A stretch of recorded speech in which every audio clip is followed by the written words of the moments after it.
शेतकऱ्यांच्या खात्यावर पहिल्याच दिवशी 316 कोटी रुपये जमा झाले। पुढच्या 3 दिवसात सर्व रक्कम जमा होणार आहे। नुकसानग्रस्त शेतकऱ्यांना आर्थिक मदत सुरू झाल्याचं आता पाहायला मिळतंय। राज्यभरातील शेतकऱ्यांसाठी आजच्या दिवसभराच्या महत्त्वाच्या सकाळच्या झटपट आणि ठळक बातम्या। शासकीय खरेदी केंद्र बंद असल्यामुळे खुल्या बाजारात कापसाला कवडीमोल भाव तर सोयाबीनला भाव मिळेना। लागवड खर्च वसूल होत नसल्यामुळे शेतकरी हातबल। हंगामाच्या अंतिम टप्प्यामध्ये उन्हाळी कांद्याला दराचा टेको तर दिवाळीनंतर आवक कमी झाल्यामुळे दरात सुधारणा। बीडच्या अतिवृष्टीग्रस्त भागाची केंद्रीय पथक करणार पाहणी, केंद्राकडून अतिरिक्त आर्थिक मदतीची शक्यता। हिंगोलीमध्ये हळदीच्या दरात चढ उतार सुरू आहे। प्रति क्विंटल सरासरी 12,500 रुपये दर, काही ठिकाणी 12,000 रुपये तर काही ठिकाणी 13,200 रुपये हळदीला बाजारभाव मिळतोय। आंदोलनाची बदनामी का केली? कर्जमाफीचा मुद्दा आमच्यामुळे जिवंत, बच्चू कडू यांचा विरोधकावर टीकास्त्र। 1 जुलैपासून शेतकऱ्यांचा पुन्हा यालगार असणार, कर्जमाफी होत नाही तोपर्यंत भाजपासह मित्र पक्षाला मतदान करू नका, बच्चू कडू। शेतकऱ्यांना भीक नको, त्यांचा हक्क हवा, प्रकाश आंबेडकर यांची उपमुख्यमंत्री अजित पवार यांच्यावर टीका करण्यात आली। कर्जमाफी होत नाही तोपर्यंत भाजपाला मतदान करूच नका, बच्चू कडू 1 जुलैला हंगाम सुरू करणार। कर्जमाफी होत नाही तोपर्यंत भाजप आणि त्यांच्या मित्र पक्षाला मतदान करू नका, असे आवाहन प्रहार संघटनेचे अध्यक्ष बच्चू कडू यांना केले। काल त्यांनी पत्रकार परिषद घेऊन 30 जूनपर्यंत सरकारने जर शेतकऱ्यांना कर्जमाफी दिली नाही तर 1 जुलैला हंगामा केल्याशिवाय राहणार नाही असा इशारा त्यांना दिला। शेतकऱ्यांच्या प्रश्नावर कडू मॅनेज झाल्याचा आरोप सध्या केला जात होता। त्याच पार्श्वभूमीवर त्यांनी पत्रकार परिषद घेऊन विरोधकावर टीका सुद्धा केली। अतिवृष्टीग्रस्त भागाच्या पाहणीसाठी केंद्रीय पथक आज येणार तर राज्याचा 2 दिवसाचा दौरा करणार। अतिवृष्टीमुळे झालेल्या नुकसानीची पाहणी करण्यासाठी केंद्र सरकारचं पथक सोमवारी 2 दिवसासाठी राज्यामध्ये येणार असून ते पूर आणि अतिवृष्टीग्रस्त भागाचा दौरा करून नुकसानीचा आढावा घेणार आहे। या पथकाच्या अहवालानंतर केंद्र सरकारकडून राज्याला द्यायच्या मदतीची रक्कम निश्चित केली जाईल, त्यामुळे या पथकाचा दौरा महत्त्वपूर्ण मानला जात आहे। केळीला भाव नाहीत आणि आशा जिवंत आहे। पुढील आठवड्याभरामध्ये दरवाढीचे संकेत असणार, केळी उत्पादक शेतकऱ्यांना मोठा दिलासा मिळण्याची शक्यता।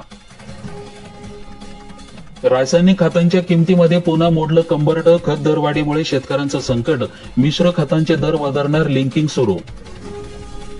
शासन शेतकऱ्यांच्या पाठीशी असणार, नुकसानग्रस्त सर्व शेतकऱ्यांना मदत मिळणार, मंत्री गिरीश महाजन। जानेवारी ते अतिवृष्टीमुळे नुकसान झालेल्या द्राक्ष बागाची केली गिरीश महाजन यांनी पाहणी। नाशिक जिल्ह्यातील द्राक्ष बागामध्ये शेतकऱ्यांच्या अतिवृष्टीमुळे मोठ्या प्रमाणामध्ये नुकसान झालेलं आहे। शासन खंबीरपणे नुकसानग्रस्त शेतकऱ्यांच्या पाठीशी असून सर्व नुकसानग्रस्त शेतकऱ्यांना शासनाकडून सर्वतोपरी मदत केली जाणार असल्याचं मंत्री गिरीश महाजन यांनी शेतकऱ्यांना बोलताना सांगितले। सोयाबीन विक्रीसाठी शेतकऱ्यांना प्रथमच मिळणार नॉमिनी सुविधा, 4 हमी भाव केंद्रांना मजुरी मिळाली तर ई समृद्ध ॲपद्वारे मोबाईलवरून नोंदणी सुरू। खरीपाने मारले तर रब्बी हंगामाच्या पेरणीसाठी बळीराजा पुन्हा सज्ज झाला। अतिवृष्टीमुळे जमीन ओली असली तरी मशागत सुरू झाली, काही भागामध्ये पेरणीच्या कामांना वेग आला। कृषी अधिकारी बदलले तरी नंबर तोच असणार, शेतकऱ्यांचा कॉन्टॅक्ट राहणार चालू। शेतकरी बांधवांचा गैरसोय टाळणार तर कृषी अधिकाऱ्यांसह कर्मचाऱ्यांना नवीन सिम कार्ड मिळणार। अखेर आरक्षणावर शिक्कामोर्तब करण्यात आला तर आता निवडणुकीमध्ये घोषणेची प्रतीक्षा। जेडपी पंचायत समिती अंतिम मतदार यादी जाहीर करण्यात आली, जिल्हाभरात अधिकाऱ्यांना जिल्हे अधिसूचनेचे आदेश। जिल्ह्यामध्ये अतिवृष्टीमुळे नुकसान, शेतकऱ्यांना भरपाई कधी मिळणार?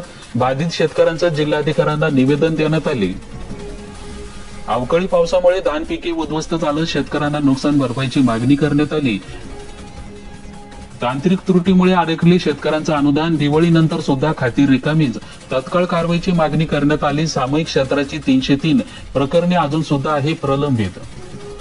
ऑगस्ट आणि ऑक्टोबर दरम्यान झालेल्या अतिवृष्टीमुळे कळंब तालुक्यातील शिरडोना आणि परिसरातील शेतकऱ्यांचं मोठं नुकसान झालेलं आहे। पिके पाण्यामध्ये गेले असून उत्पन्न हाती आलेलं नाही, तर काहींना जमिनी करडून गेल्या, काहींच्या विहिरी बुजल्या। त्यामुळे शासन जारी केलेल्या अतिवृष्टीमुळे अनुदानाकडे शेतकऱ्यांच्या आशा लागलेल्या आहेत, परंतु तांत्रिक त्रुटीमुळे अनेकांचं हे अनुदान अद्याप रखडल्यामुळे शेतकऱ्यांसमोर मोठं आर्थिक संकट उभं आहे। वास्तविक शेतकऱ्यांना दिवाळीपर्यंत हे अनुदान मिळाले पाहिजे होते अशी अपेक्षा होती, पण काहींच्या खात्यामध्ये पैसे जमा झाले असले तरी शिरडोना महसूल मंडळातील सुमारे 3000 महसूल खातेदारांपैकी बहुतेक अजूनही त्यांच्या प्रतीक्षेमध्ये असल्याचं दिसून आलेलं आहे. तर रब्बी हंगामाची पेरणी समोर असताना देखील पहिल्याच टप्प्यातील रक्कम न मिळाल्यामुळे शेतकऱ्यांची चिंता व्यक्त होत आहे. दरम्यान तांत्रिक त्रुटीमुळे तातडीने दुरुस्ती करून अडकलेलं अनुदान खात्यामध्ये जमा करावे, जेणेकरून रब्बी पेरणी वेळेत सुरू करता येईल अशी मागणी शेतकरी भागातून व्यक्त केली जात आहे. घरगुती गॅस ग्राहकांना तुम्ही ई-केवायसी केलीत का? गॅस कंपनीचा मोहीम. उज्ज्वला गॅस ग्राहकांना 8व्या 9व्या रिफिलसाठी दरवर्षी केवायसीची गरज. अतिवृष्टी बाजारभावाचा वार तर आता खतांची दरवाढीचा घाव. अडचणीत असलेल्या शेतकऱ्यांपुढील संकटाची मालिका संपेना. केवायसी अभी 2,46,339 शेतकऱ्यांच्या खात्यामध्ये मदत जमा होईल. 6,735 शेतकरी. 2,65,040 शेतकऱ्यांच्या खात्यामध्ये मदत होणार जमा.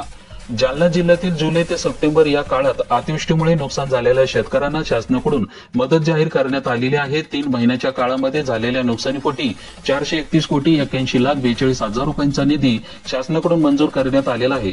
मात्र 2,46,339 शेतकऱ्यांच्या खात्यामध्ये केवायसी प्रक्रिया पूर्ण झाली नसल्यामुळे मदतीची रक्कम जमा होण्यास अडचणी निर्माण होत आहे.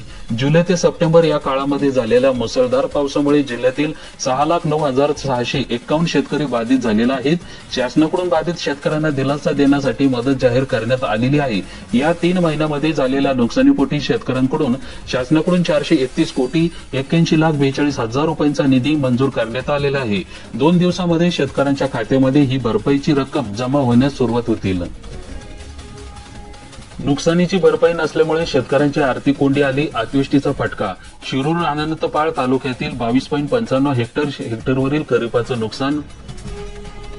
परतूरमध्ये रब्बी पिकावर गोगलगायींचा प्रादुर्भाव तर हल्ला पिके नष्ट झाल्याने शेतकरी चिंतेत.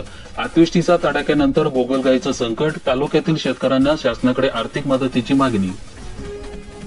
शेतकऱ्यांना सर्व तोपरी मदत देण्यासाठी शासनाचा प्रयत्न. सहकार मंत्री बाबासाहेब पाटील यांचं प्रतिपादन. बुकिंग नंतर स्लॉट मिळणार तरच कापूस विकता येणार शेतकऱ्यांना. जिल्ह्यातील सीसीआयचे 9 खरेदी केंद्र सुरू होणार. कापूस खरेदीमध्ये बाजार समित्या समन्वय ठेवणार.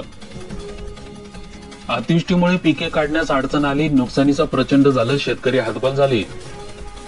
शेतकऱ्यांच्या विजेची गरज सौर ऊर्जेतून भागवणार मुख्यमंत्री देवेंद्र फडणवीस. मत वाया जाऊ देऊ नका, विचार करून मतदान करा. पंतप्रधान मोदी यांचा सारसा येथील सभेत आव्हान. विरोधकांवर टीका. पीएम किसान 21 हप्ता नोव्हेंबरच्या कोणत्या आठवड्यामध्ये येणार? समोर आली मोठी अपडेट. शेतकऱ्यांसाठी अत्यंत दिलासादायक बातमी सध्या समोर आलेली आहे. केंद्र सरकारने शेतकऱ्यांसाठी सुरू केलेला प्रधानमंत्री किसान सन्मान निधी योजनेअंतर्गत शेतकऱ्यांना पीएम किसान 3 राज्यातील शेतकऱ्यांना आधीच 21 हप्ता देण्यात आलेला आहे. हिमाचल प्रदेश, पंजाब आणि उत्तराखंडमधील लाखो शेतकऱ्यांच्या खात्यावर थेट निधी जमा करण्यात आलेला आहे. त्यामुळे त्या राज्यातील शेतकऱ्यांना मोठा दिलासा मिळाला. तर या राज्यामध्ये अलीकडेच अतिवृष्टी आणि पूर परिस्थितीमुळे मोठ्या प्रमाणामध्ये शेतीचं नुकसान झालेलं होतं. तर अनेक ठिकाणी पिके वाहून गेली. शेतीयोग्य जमीन साचलेल्या पाण्यामुळे वाया गेली आणि शेतकऱ्यांना मोठा आर्थिक फटका बसला. याच पार्श्वभूमीवर केंद्र सरकारने तत्काळ निर्णय घेत या राज्यातील शेतकऱ्यांना मदत देण्याचं प्राधान्य दिले. महाराष्ट्रातील शेतकऱ्यांना हप्ता कधी मिळणार? अधिकृत माहितीनुसार हिमाचल प्रदेश आणि पंजाब आणि उत्तराखंड या तिन्ही राज्यामध्ये पात्र शेतकऱ्यांच्या बँक खात्यामध्ये पीएम किसान योजनेचा 21 हप्ता थेट जमा करण्यात आलेला आहे. तसेच जम्मू काश्मीरमधील शेतकऱ्यांना या मदतीचा लाभ देण्यात आलेला आहे. तर महाराष्ट्रातील उर्वरित राज्यांना नोव्हेंबरच्या दुसऱ्या आठवड्यामध्ये शेतकऱ्यांच्या खात्यामध्ये 2,000 रुपये हप्ता जमा होणार असल्याची चर्चा आहे. मात्र त्याबाबतची अधिकृत घोषणा अजून केलेली नाही. त्यामुळे आता प्रधानमंत्री किसान सन्मान निधी योजनेअंतर्गत देशातील पात्र शेतकऱ्यांना दरवर्षी राज्य सरकार आणि केंद्र सरकारकडून 6,000 रुपये आर्थिक मदत दिली जात आहे. ही रक्कम 4 महिन्याची 2,000 रुपयाच्या प्रमाणे 3 हप्त्यामध्ये थेट शेतकऱ्यांच्या बँक खात्यामध्ये जमा केली जात आहे. तर शेतकऱ्यांच्या खात्यामध्ये नोव्हेंबरच्या 15 किंवा 20 तारखेच्या आत शेतकऱ्यांच्या खात्यामध्ये हा हप्ता जमा होऊ शकतो अशी अधिकृत माहिती सध्या तर मिळाली नाही, पण अशी सध्या चर्चा आहे. 1-2 रुपयाची मदत ही शेतकऱ्यांची थट्टा आहे. केंद्रीय कृषी मंत्री संतापले. अधिकाऱ्यांना झापलं. महाराष्ट्र आणि देशातील काही शेतकऱ्यांना प्रधानमंत्री फसल विमा योजनेच्या माध्यमातून केवळ 1 ते 2 किंवा 21 रुपयाची मदत मिळाली आहे. या घटनेवरून केंद्रीय कृषी मंत्री शिवराज सिंग चौहान संतापल्याची माहिती सध्या समोर आली.